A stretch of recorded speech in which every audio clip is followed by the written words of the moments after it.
Papua New Guinea is the most exotic country in the world. And there is no place in PNG which is richer in colour and culture than the sea pig. It is a land of philosophers and warriors. It is a country made up of rivers and forests, crocodiles and birds of paradise, and it's a place of honour and duty and tradition.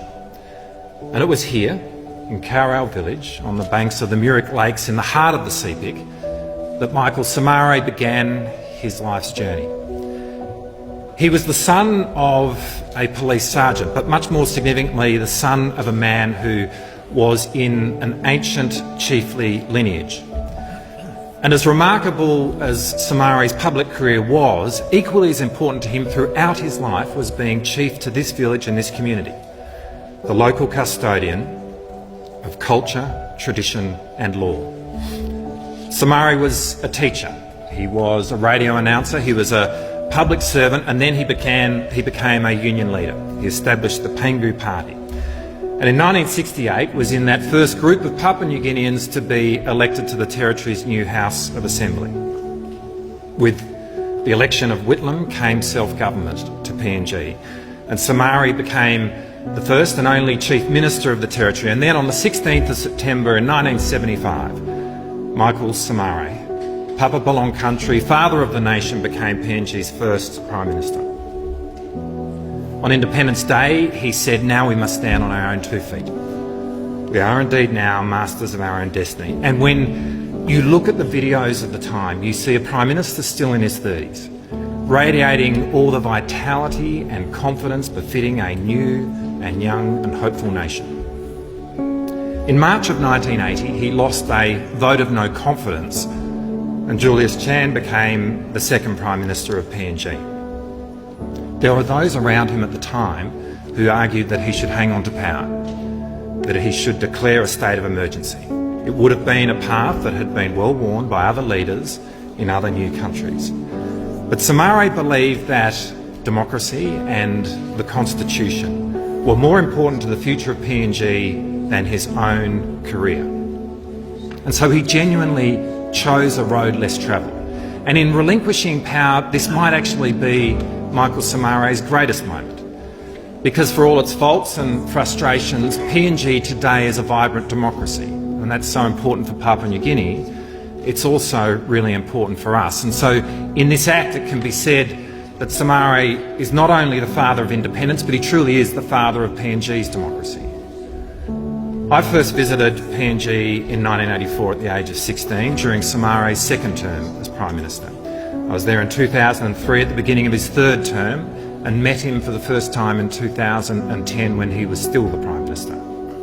Indeed, in the 46 years of PNG's existence, Somare has been the Prime Minister for 17 of them, and this is all the more incredible given the fluidity of PNG politics. There's a lot of political parties in PNG, and they come and they go. And Somare's record is a testament to his extraordinary personal authority, and it really is hard to comprehend the magnitude of his achievement if seen only in the context of an institutionalised two-party system like our own. You can't do what Somare did without being warm and personable. I was speaking with Sean Dorney last week, the renowned ABC journalist, who said to me that Michael was always so perfectly charming and friendly and courteous to Sean, even when he was deporting him. And I had my own taste of the Somare warmth when I first met him in 2010. As the father of the nation, Somare adorns the 50 kina note. And it occurred to me I'd never met anyone before who was on a banknote, and so I really wanted him to sign one for me.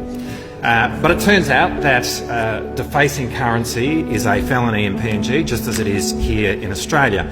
And so I was a little worried I was going to get our relationship off on the wrong foot if my first request of the Prime Minister was in fact for him to commit a crime. It turns out he had no qualms about that at all. In fact, his only concern was when I produced the 50 kina note, he thought it was nowhere near crisp enough for his liking. The following day I was in a meeting with his son Arthur, who was also a minister in his government, and at the end of the meeting Arthur said to me that the Prime Minister wanted me to have a gift, and he unrolled a mint sheet of uncut 50 kina notes, which were therefore not currency and were perfectly legally signed by the Grand Chief in 4 different places. Warm and generous to a T. It is so important that we are acknowledging Michael Somare here today and in this place, because in the history of the greater Australian jurisdiction, there have only been 2 figures who have led their people to independence: Hamida Robert of Nauru and Michael Somare of Papua New Guinea.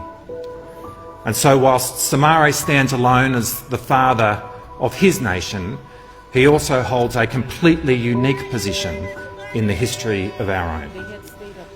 Greatness, in truth, is bestowed on but a rare few. Sir Michael Somare, the Grand Chief, Papa Belong Country, is most certainly one of them. As a mark of respect to the memory of Grand Chief Sir Michael Thomas Somare, I ask all present to rise in their places.